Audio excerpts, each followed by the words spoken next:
He is the newest character to be called Superboy, and no, he's not a clone. Today we are talking about Jonathan Samuel Kent, where he came from, how he came to be, and his impact on the DCU. What's going on, guys? Welcome back to Comic Island. My name is Joey, and this video is a direct result of a Patreon request from Tevia. Thanks, Tevia. And if you're enjoying the content and want to support the channel for as little as $1, you can be our hero. We hang out, do polls, and take direct requests from our community of Patreons for future videos. And if you're enjoying this content, make sure you smash that subscribe button for more Superman or Superboy content like this. Anyway, with that aside, let's take a deep dive into this new superhero. Oh, and make sure you stay to the end to see how DC cleverly retconned Jon's past in under 2 years, and cleverly combined two Supermen into one in one swift move.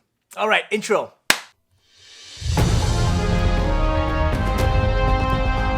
In the mega event Convergence, we witness Brainiac collect cities with their citizens from across timelines and the multiverse to store away in a place outside of time and space. Every city was kept under a dome for about a year. Superman, Jimmy, and Lois were in Gotham for a convention when Brainiac decided to begin his collection. While under the dome, every hero lost their power, meaning Superman exhibited human traits. Clark and Lois successfully conceived a child in Gotham, but Brainiac demands that every city battles each other to the death.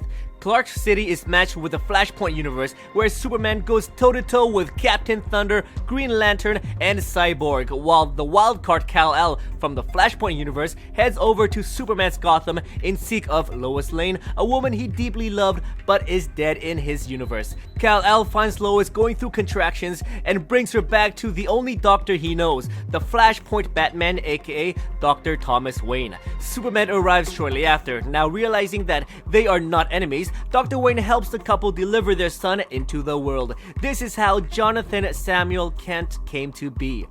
The Flashpoint event happens shortly after, and Clark, Lois, and the newborn son were thrusted into the New 52 world, aka Earth Zero. Superman did his heroics in secret, while observing a new world with young versions of himself and his friends in the Justice League begin their hero career after stopping Darkseid's invasion.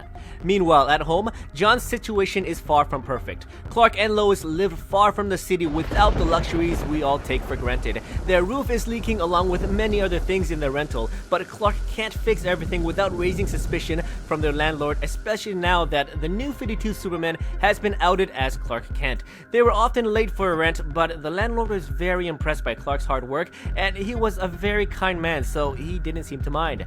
That means our OG Superman and his family had to change their last name to White, which is a direct nod to Perry White, the chief editor of the Daily Planet where Clark and Lois works. Fast forward a few years later, and Jon is a few years from hitting puberty. He always had an interest with Superman, going as far as to watch Superman videos in class and getting caught for it. Clark and Lois found themselves in a very odd situation. Their child is growing and getting a lot more curious about the world around him. There is no direct tie that the Superman on the papers is his father, but the truth is that his father is Superman from a dead world. Clark and Lois will eventually have to deal with explaining to Jon that his father is indeed a Superman and that they are not from this earth. While Superman builds a new fortress of solitude in the Himalayas, Lois does what she does best at journalism. With her knowledge taken from her previous world, she wrote a book exposing an up-and-coming criminal organization called Intergang. Needless to say, the gang caught wind of the book and her identity, resulting in the gang placing a hit on Lois. Lois was kidnapped along with her son. While Superman defuses the situation, Lois attempts to calm her son, but by now, Jon has had enough and demands to know why his parents are lying to him. Clark and Lois are always careful to talk in the garage, but Jon's powers are starting to manifest so he can hear his parents from anywhere in the house. He can clearly see the resemblance from his parents to the real Superman and the lady reporter who outed him. His frustration hits a boiling point and he tears the rope, bonding his hands to shreds. Their room is quickly catching on fire and the exit is blocked by a huge flame. Lois cannot reach past, but surprisingly, the fire does not affect Jon at all as he reaches for the doorknob with ease. Mom and son escapes but are welcomed by rifles courtesy of Intergang.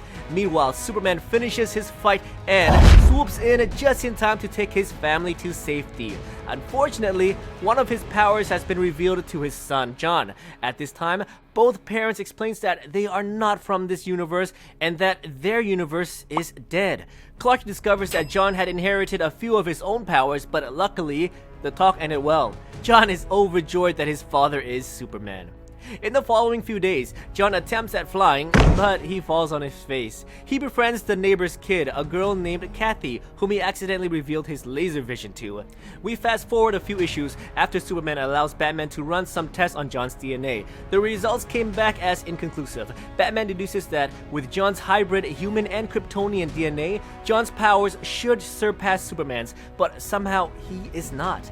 One moment he can be invulnerable, going through a wall of fire, and the next he can tumble from a tree, skin his knee, and pass out. Batman believes that it is something in the surroundings that is preventing him from developing his powers further. A test in the local milk supply leads Batman to discovering that the neighbor's cow milk is tainted with alien enzymes. Batman gets captured. Damian gets taken as well, along with Jon, leaving Superman to investigate while Lois beats Superman to the truth. The county of Hamilton, their current home, has been housing a ship worth of alien refugees whose plane crash landed. They are stuck on Earth and chose to follow a known Superman villain named Manchester Black. Black was trapped in time-space with the alien refugees, and he saw what the future holds. According to Black, the future needs Superboy, not Superman. Black somehow corrupts Jon, allowing him to tap into his deepest emotions. This also gave Jon his ability to fly, and a heightened strength that even Damian can feel. What ensues is the battle between father and son. Through the chaos and destruction, the alien ship's quantum reactor erupted, allowing Superman and Jon to peek into time and space. From this image, we get a direct nod to DC's plan on aging Superboy up a few years. After Manchester Black's defeat, Jon lost his peak powers but kept his flight ability. He still cannot do everything that Superman can do, but the potential is still within him, and according to Batman, Jon's powers will surpass that of Superman's. So this is where we move into how DC cleverly retconned Jon's past and fixed the mess with two Supermans in one swift swoop in Superman Reborn. Let's get into it. Shortly after New 52 Superman's death, a completely human version of Clark Kent appeared, much to the confusion of the world, who had believed that Clark and Superman are one and the same. Having this new Clark and pre-Flashpoint Superman side by side was almost enough to prove to the world that the idea of them being one person was a lie. This new Clark also publicly went on air and stated that Superman came to him and asked him to switch places with Clark in order to keep Clark safe from a possible threat due to a story that he was working on. DC successfully fixed the identity issue with this move, but then we move forward and discovered that this new Clark Kent was actually Mr. Mxyzptlk in disguise. He was on the run from an even more powerful figure named Mr. Oz, and the only way to truly hide himself was to forget that he was the fifth dimensional imp to become the completely normal Clark Kent.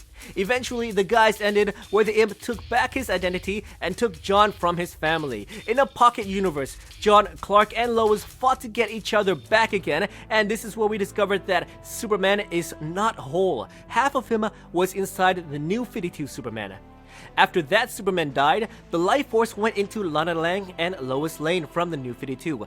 After defeating the imp, New 52 Superman was brought back and recombined with his other half, the pre-Flashpoint Superman. The same goes for both Loises as well, but there is only one Jon. So Jon's timeline and past changed again. A lot of the rich history of pre-Flashpoint Superman became canon again, but it was respectfully combined with New 52 Superman's history. Instead of two Supermen having their own fortresses, the new timeline states that the same Superman built the Himalayan fortress to keep the Arctic fortress a true safe house. Also, the Kryptonian battle armor is still part of canon even though it isn't seen anymore. The Convergence event was forgotten, so Lois's pregnancy was announced to Perry White, who became Jon's godfather. Jon was then born inside the Arctic Fortress of Solitude, amongst friends and the Justice League, serving as bodyguard and making sure nothing goes wrong with the miracle child's birth. There are a lot more issues with retconning the continuity, but Action Comics issue 977 did an amazing job weaving through this hot mess. What's important to mention is that Convergence was forgotten and Thomas Wayne Batman was not the one who helped deliver Jon. We are not done yet. Now that you know how he got his powers, you need to know his impact on the DCU and the superhero community and Jon Kent's friendship with Damian Wayne, Batman's son. This is only part 1 of my coverage of Superboy. Who is your favorite version of Superboy? Jon Kent, Con Jor-El Superboy or Superman when he first started his superhero career as Superboy? Let me know in the comments below. And again, quick thanks and a shout out to Tevia, our Patreon member, for making this video happen. If you are at all interested in having a huge say in our videos, check out our Patreon page where me and Arden hang out and connect with you on a deeper level. Thank you so much for watching, and if you enjoyed this video, click the like button, smash that subscribe button, and I'll see you guys next time in another Comic Island video.